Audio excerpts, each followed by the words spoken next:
Hello everyone welcome back to my mini blog. गेट देखिकी आपण मैंने गेस करि पारथिबे मु कोठी आसची एंड खास करके से माने जानि पारथिबे जो माने ब्रह्म कुमारी का वीडियोस देखि थिबे।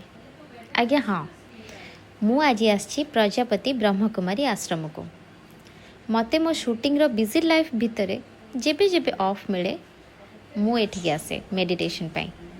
आज भाविली आपण मानकु मो यूट्यूब वीडियो माध्यम रे ए प्लेस को देखि परिबे।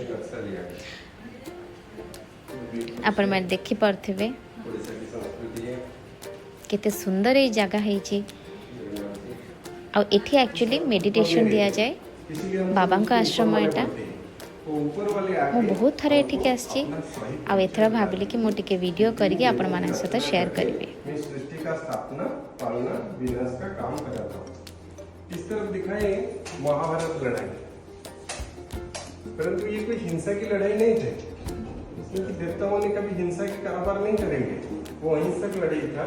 वो लड़ाई में क्या होती थी, काम क्रोध लोभ मोह अहंकार के ऊपर हम कैसे विजय प्राप्त करें, इसी के कोई लड़ाई करने की जरूरत नहीं।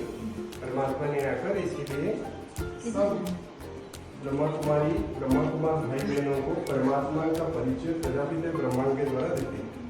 तुम सारे आत्माओं की पिता मैं परमात्मा हूँ। मैं अभी सृष्टि पर आकर सृष्टि का राज तुमको समझाता हूँ।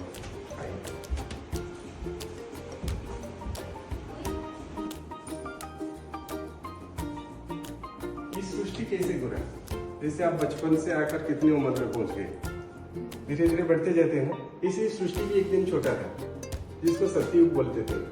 त्रेता युग बीत गया, द्वापर युग गया, कलयुग का भी अंत का समय।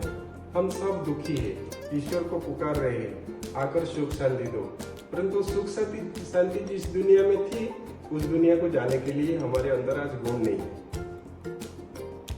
कोई बुरा आदमी को जो अच्छा सीट पर बिठाया जाए, वो बैठ सकेगा? भागेगा ना।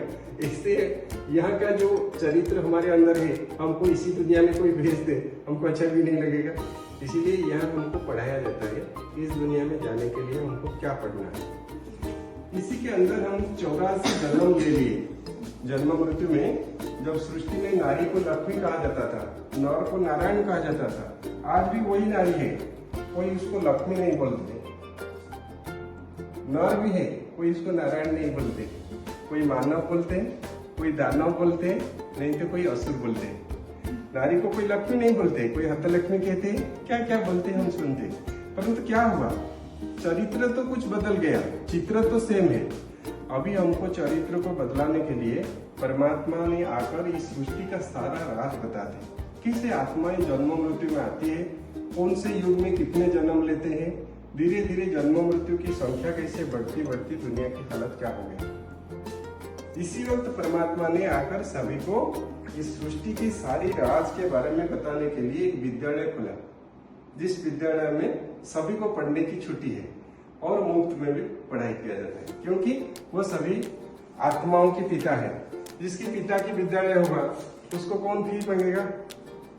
इसीलिए प्रजापिता ब्रह्मा कुमारी ईश्वरीय विश्वविद्यालय के नाम से राजस्थान माउंट आबू पर सारी विश्व के लिए एक विद्यालय खुला गया है। यहाँ सभी को पढ़ने की छुट्टी है। यहाँ बच्चा बच्ची छोटा बड़ा धनी दरिद्र सबको आने की इजाजत है। यहाँ जो भी पढ़ते हैं वो पढ़ाई में हमको क्या सिखाया जाता है, राजयोग क्या है। राजयोग का मतलब क्या है समझाएंगे। पहले योग तो हम लोग सब सुने, इसी प्रकार योग के बारे में तो हम सब दिखे जान चुके हैं, परंतु हम सब इस योग को कर नहीं पाएंगे।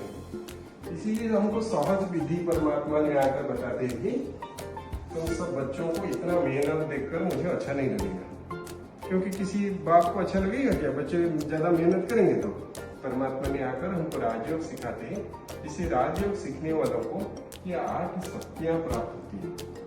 अष्ट शक्ति का पिक्चर दिखाया है। ये अष्ट शक्ति के बारे में मैं आपको पीछे जो है वह दिखा दूंगा। ये 8 शक्तियां आज किसी भी आदमी के अंदर नहीं है।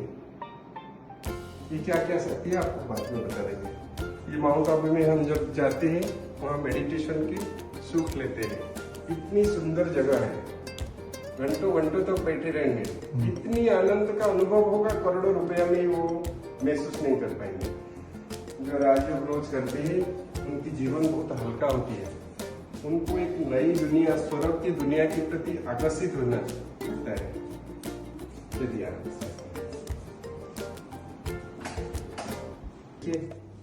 वो जो सत्य की दुनिया की हम आज स्वर्ग बोलते हैं, तो स्वर्ग दुनिया ऐसे नेचुरल थी, सारी खुशियों में भरपूर थी। ऐसे बच्चे लोग छोटे छोटी उम्र में वो खेलते गाते उनका जीवन बीतता जाता था। और एक जगह पर गाय और बाघ दोनों जीते थे। इसी सुंदर की दुनिया में हम जाने के लिए हमको कुछ करना पड़ेगा। आप दोनों करेंगे? हैं? क्या करना पड़ेगा ये मैं बताता हूँ। अगर आप करेंगे आपको मिलेगा क्या? ऐसी दुनिया मिलेगा, सिर्फ शांति नहीं, ऐसे महल मिलेगा, ऐसे हीरा मिला कि महलों में पूरा भरपूर रहेंगे। हम सब सुख में जिएंगे।